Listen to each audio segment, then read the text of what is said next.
সেই দিন শীতের সন্ধেবেলায় আমার এক বান্ধবী বলল, তুই তো এত কিছু করিস, একদিন চিকেন পকোড়া কর দেখি। আমি বললাম, চিকেন পকোড়া কেন? তোদেরকে চিলি চিকেন করে খাওয়াবো।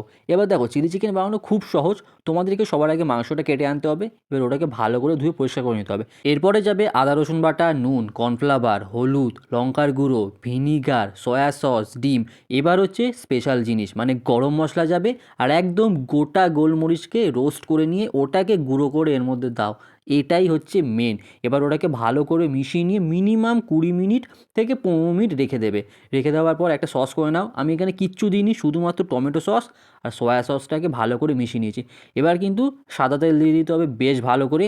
একটা একটা করে চিকেন পকোড়াগুলোকে এর মধ্যে ছাড়তে হবে, একদম মিডিয়াম টু লো আছে রাখতে হবে। আর মাঝে মাঝে কিন্তু হাতা দিয়ে একটু নাড়াচাড়া করে উল্টে দিতে হবে। ভালো করে ভাজা হয়ে গেছে, তুলে নিতে হবে। এবার এইগুলোকে সাবধানে রাখতে হবে, নাহলে কিন্তু ওইগুলো এসে না এরা এখানে হাফ শেষ করে দেবে, মানে আমার বেলা যেটা হয়েছিল।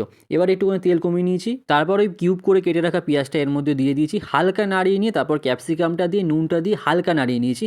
এবার কিন্তু ওই আদা রসুন আর একেবারে লঙ্কা, পাকা কাঁচা সব লঙ্কাগুলো এর মধ্যে দিয়ে দিয়েছি। কেননা যা সব মানুষজন আছে, ঝাল না দিলে বলবি রান্নাই ভালো হয়নি। এবার কিন্তু ওই যে সসটা রেডি করেছিলাম, ওই সসটা এর মধ্যে দিয়ে সসের বাটিটার মধ্যে একটু জল দিয়ে ধুয়ে নিই, ওই জলটাও এর মধ্যে দিয়ে ভালো করে মিশিয়ে নেওয়ার পর ভেজে রাখা যে কটা চিকেন পকোড়া বেঁচেছিল ওইগুলো এর মধ্যে দিলাম। প্রথমে একটু মিশিয়ে নিলাম, তারপর কিন্তু কর্নফ্লাওয়ার গোলা জলটা এর মধ্যে দিয়ে দিলাম। ও হ্যাঁ, একটুখানি চিনি দেবে তোমাদের যদি মনে হয়। চিনিটা দেওয়ার পর একটুখানি জল দিয়ে ভালো করে মিশিয়ে নিলেই আমাদের কিন্তু চিলি চিকেন রেডি হয়ে গেছে। এবার এটা খাওয়ার পর ওরা কী বললো সেটা তোমরাই কমেন্টে বলো, কারণ তোমরাও তো জানো বন্ধুদের খাওয়ালে তারা কী বলে।